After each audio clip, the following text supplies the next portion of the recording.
Bonjour, je m'appelle Uwe Diegel et je suis le directeur de recherche pour Medactive, qui est une boîte qui se spécialise dans le transport et le stockage des médicaments sensibles. Donc aujourd'hui, on va répondre à toutes les questions ayant à faire avec le transport des hormones de croissance. Les hormones de croissance sont quand même très fragiles. Tout ce qui est tout traitement dérivé des hormones doit être gardé entre 2 à 8 degrés, impérativement. Ceci étant dit, il y a quand même une petite fenêtre avec laquelle vous pouvez jouer, mais bien sûr, on ne la recommande pas.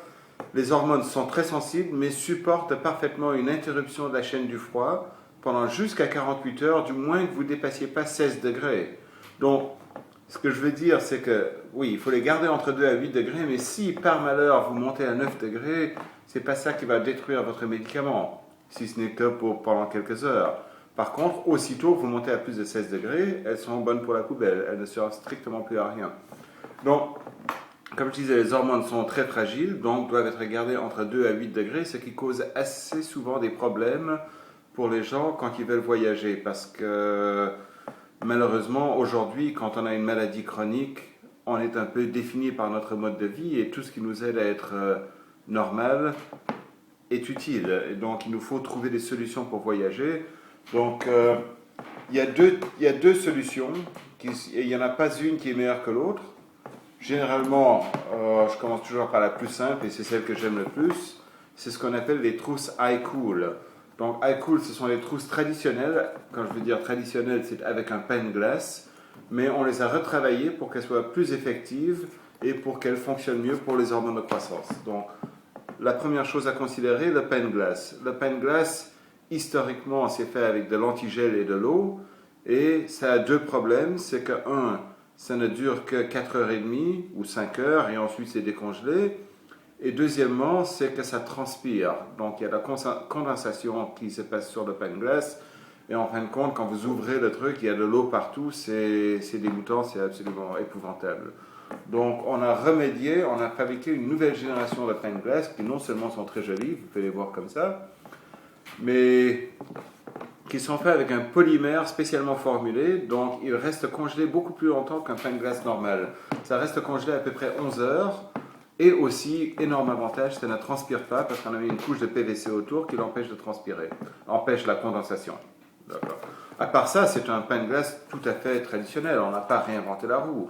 Ce qu'on a fait, enfin, un pain de glace, on congèle, il prend 6h30 à congeler, on le met dans un compartiment qui est spécialement isolé dedans, donc c'est comme une petite pochette, okay, qui est à l'intérieur et à l'extérieur, il y a une couche d'aluminium qui garde le froid à l'intérieur, on la referme, et vous mettez vos hormones de croissance ici, dans le même compartiment que vous mettez la glace, qui est maintenant invisible, parce qu'il ne faut jamais qu'il y ait un contact direct avec les hormones et le pain de glace.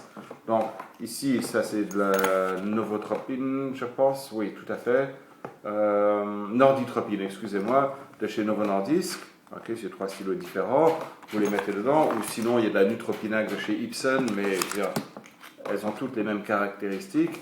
Et vous les mettez dans le conteneur ici, vous fermez.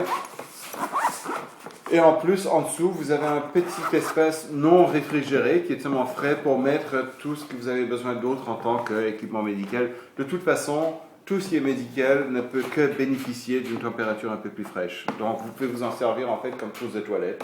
Donc, il y a ou bien la iCool Weekender qui est la version pour 12 heures. Ça vous donne 12 heures entre 2 à 8 degrés. Ou il y a la version Prestige qui vous donne 24 heures entre 2 à 8 degrés. Donc la Prestige est évidemment un tout petit peu plus mastoc, mais c'est quand même incroyable que ça vous donne 24 heures entre 2 à 8 degrés. Exactement le même concept, deux pains de glace que vous congelez et que vous mettez à l'intérieur, vous mettez vos médicaments et vous fermez, et là vous êtes bon pour 24 heures entre 2 à 8 degrés. C'était absolument parfait pour les hormones de croissance. Donc ça c'est la première solution et c'est celle qui est la plus utilisée.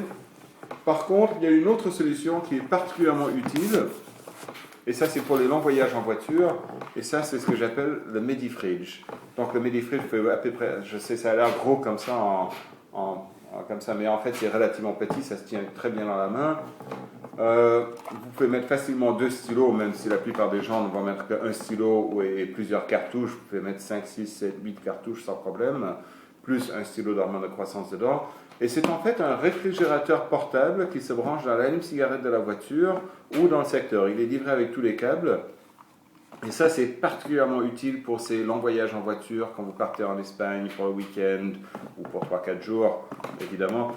Et donc, la température est affichée en permanence sur un petit écran en avant.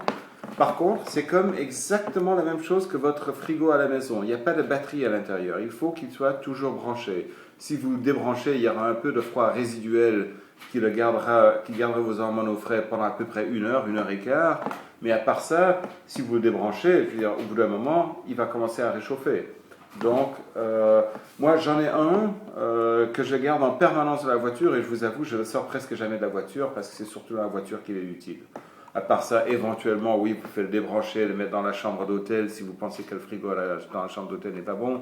Mais, donc, ça, c'était les deux solutions que je viens de vous montrer. On a les générations iCool et le MediFridge. À nouveau, il n'y en a pas un qui est meilleur que l'autre, ça dépend des combinaisons de qu'est-ce que vous voulez faire, quel type de voyage. Donc, j'ai aussi réuni les deux produits dans un kit que j'appelle le kit de voyage hormones de croissance, qui comprend les deux produits et que vous pouvez aller regarder sur www.medactive.fr, qui est notre site internet. Et aussi, sur ce site, on répond à toutes vos questions concernant le transport des hormones de croissance. J'espère que j'ai répondu à toutes vos questions. N'hésitez surtout pas à me contacter si vous avez besoin de plus de détails. Bon voyage!